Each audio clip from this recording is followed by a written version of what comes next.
नमस्कार दोस्तों।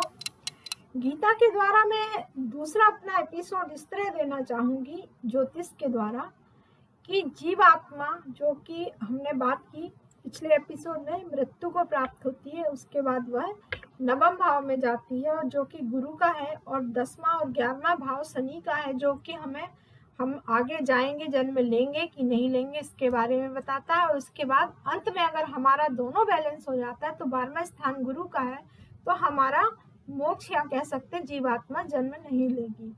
देखिए, यहाँ अगला इस एपिसोड में मैं बताना चाहूंगी कि मेष लग्न में पूर्ण रूप से अगर हमारा फिर से यात्रा हो रही जीवात्मा की, तो फिर से मेष लग्न पुनः पूर्ण रूप से माता के उदर में स्थित हो जाएगा।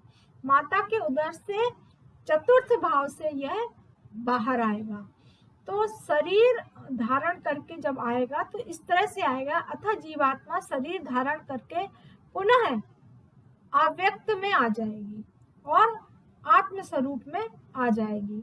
तो कहाँ पे आएगी? 4, चतुर्थ स्थान, अष्टम स्थान और 12वां स्थान। तीनों 4, 8, 12 को जो बुरा माना गया है, बुरा नहीं है दोस्तों।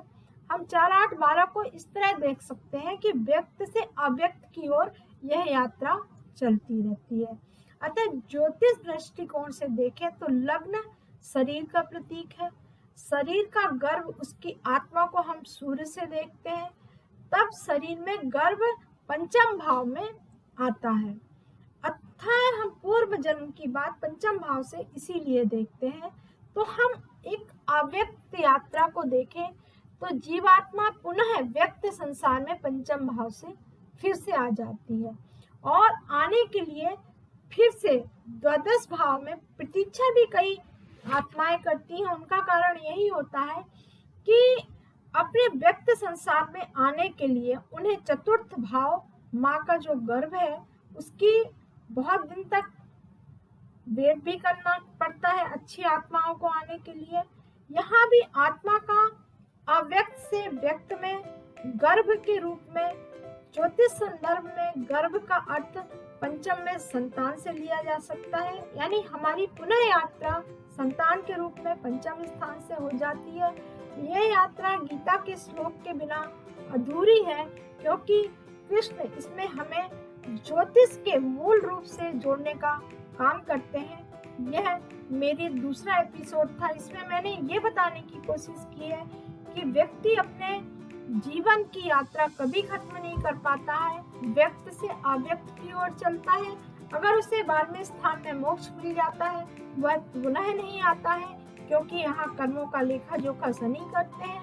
और वहीं पर अगर पुनः आत्मा जन्म लेती है तो हम शरीर के साथ चतुर्थ स्थान के बाद पंचम स्थान संतान के रूप से फिर से हमारे क्रोमोसोम्स के रूप में फिर से रिसाइकिल हो जाती है, और हम कभी नहीं मरते हैं और हमें लगता है कि हम अब नहीं रहेंगे। ऐसा नहीं है दोस्तों, हम फिर से व्यक्त और अव्यक्त की यात्रा करते हैं। यही कृष्ण जी ने गीता में बताने की कोशिश की है, और मैंने थोड़ा सा इसमें ज्योतिष को इंक्लूड करके बताने की कोशिश की है।